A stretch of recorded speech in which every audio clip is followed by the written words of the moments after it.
Bien, alors, la fin du cours sur les généralités sur les fonctions. Donc, ce doit être un grand 4, je pense, à vérifier dans votre cahier, mais je pense que c'est un grand 4. Parité d'une fonction. Parité d'une fonction.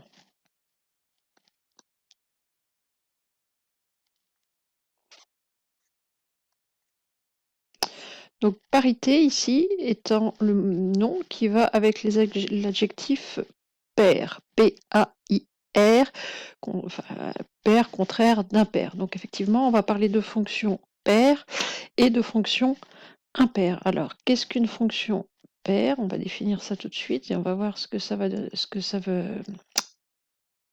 nous donner. Définition.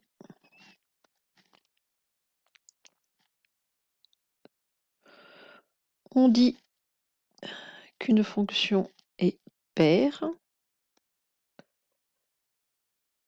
Alors, on va l'appeler f. Donc, on dit qu'une fonction f est paire si, pour tout nombre x,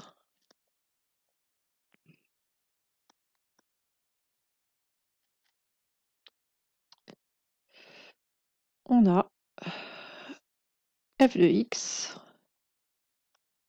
égale f de moins x. Donc, ça veut dire quoi, ça? Si j'ai un nombre x, moins x, alors x et moins x sont deux nombres qu'on appelle les nombres opposés. Par exemple, 4 et moins 4, 5 et moins 5, 3 et moins 3, moins 8 et 8. C'est-à-dire que deux nombres opposés ont la même image. C'est-à-dire que par une fonction paire,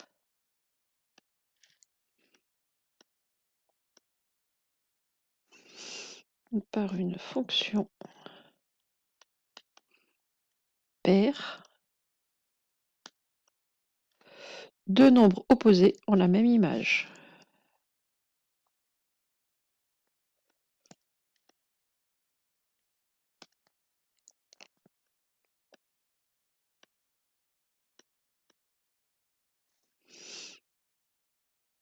Alors graphiquement, ça va donner quoi?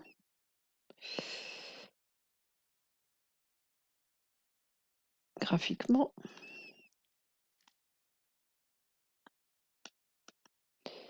donc on va faire un petit repère, on va essayer de faire ça à peu près proprement. Donc un repère.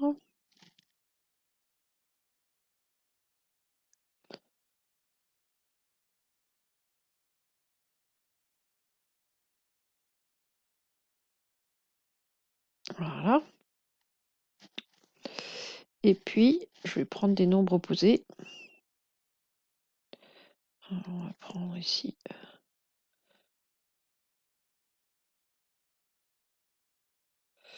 Ah, donc, le nombre A et de l'autre côté, en symétrique, le nombre moins A. Eh bien, ils ont la même image. C'est-à-dire que si l'image de A est ici, eh bien, l'image de moins A, c'est la même.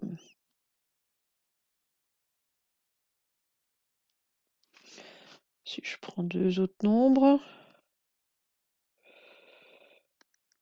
alors si je prends un nombre, si on va prendre B,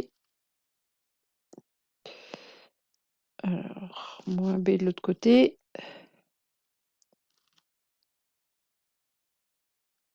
bon bah si je mets l'image de B ici, moins B a la même image. Donc admettons que mon échelle soit vérifiée, c'est-à-dire qu'ici je suis au niveau 9, bah, l'image de 9 et l'image de moins 9 c'est la même. Ici si on est en carreau, ça donnerait f de 9 égale 2 et f de moins 9 égale 2. Si je suis à 4, ça donnerait f de 4 égale 4 et f de moins 4 égale 4 aussi. Ça va induire quoi, ça, sur ma courbe? Dès que j'ai un point à droite, je retrouve le symétrique à gauche. Donc ça veut dire que ma courbe va du coup être obligatoirement symétrique par rapport à l'axe des ordonnées. Donc la courbe représentative d'une fonction paire va toujours être symétrique par rapport à l'axe des ordonnées.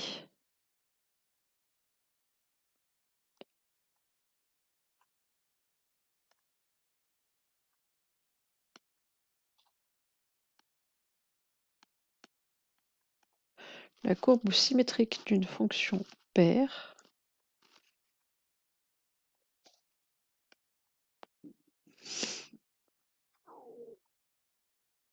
est donc symétrique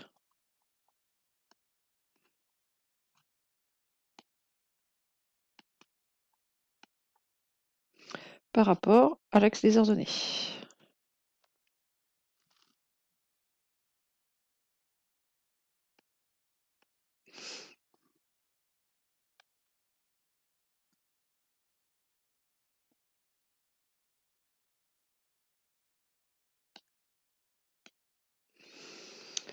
Voilà. Et si je veux maintenant définir ce qu'on appelle une fonction impaire, parce qu'il y a les paires et il y a les impairs. Donc deuxième définition, d'ailleurs là où on peut ajouter définition 1. Et on va mettre maintenant la deuxième définition, donc une fonction impaire.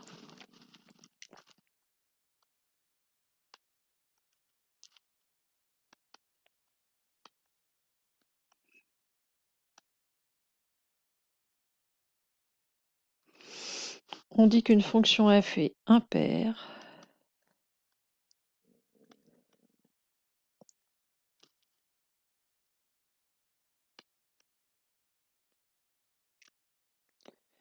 et donc cette fois-ci impaire si pour tout nombre x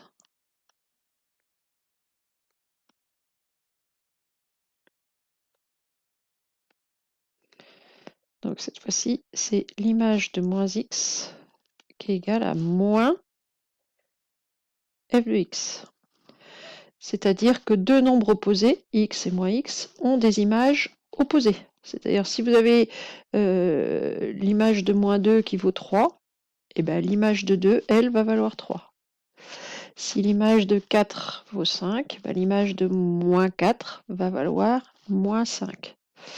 Donc on dit qu'une fonction f est impaire si pour tout nombre x, f de moins x égale moins f de x, c'est-à-dire si deux nombres opposés ont des images opposées.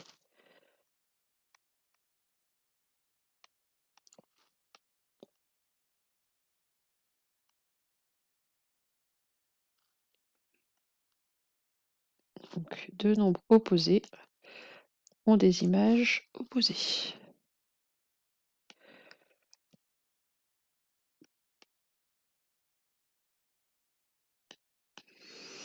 Graphiquement, là encore, ça va nous donner des propriétés.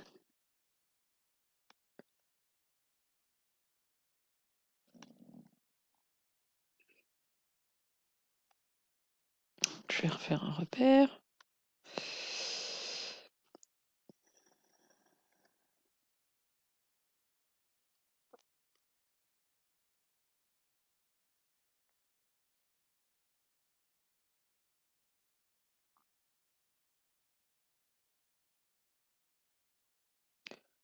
Ah, zut. Bon, c'est pas grave. Alors, je vais reprendre toujours pareil. Mon nombre A.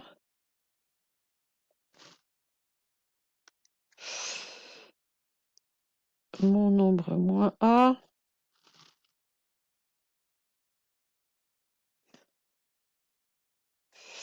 Donc, si l'image de A vaut par exemple 2, bah, l'image de moins A va valoir moins 2.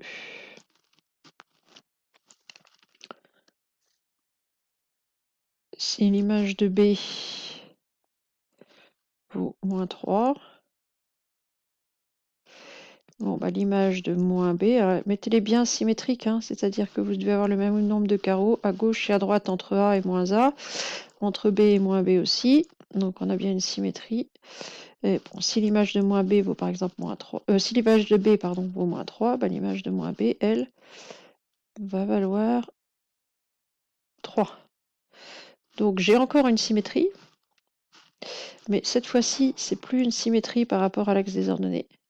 C'est une symétrie centrale par rapport à O, l'origine de notre repère. C'est-à-dire si O, c'est l'origine ici, bon, et ben, il y a une symétrie centrale, c'est-à-dire que O est centre de symétrie de votre courbe. C'est-à-dire que si vous retournez la courbe d'un demi-tour, si vous faites faire un demi-tour à votre repère, vous voyez exactement la même courbe. Ça ne change rien. Donc graphiquement, la courbe représentative d'une fonction impaire, elle est symétrique par rapport à O, l'origine du repère.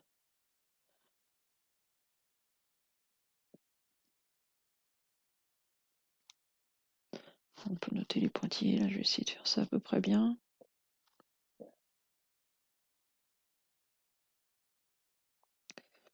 Pas facile à faire. Hop. J'ai la même chose ici. Voilà. Donc la courbe représentative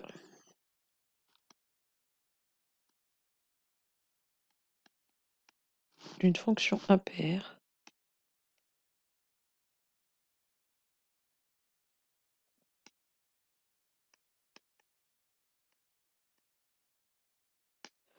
est symétrique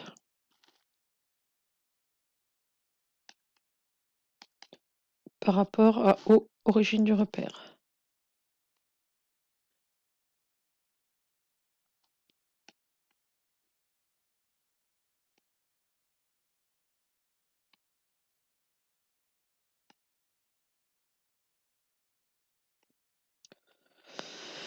Voilà, c'est tout pour ce cours sur les parités et c'est d'ailleurs la fin de ce cours sur les fonctions.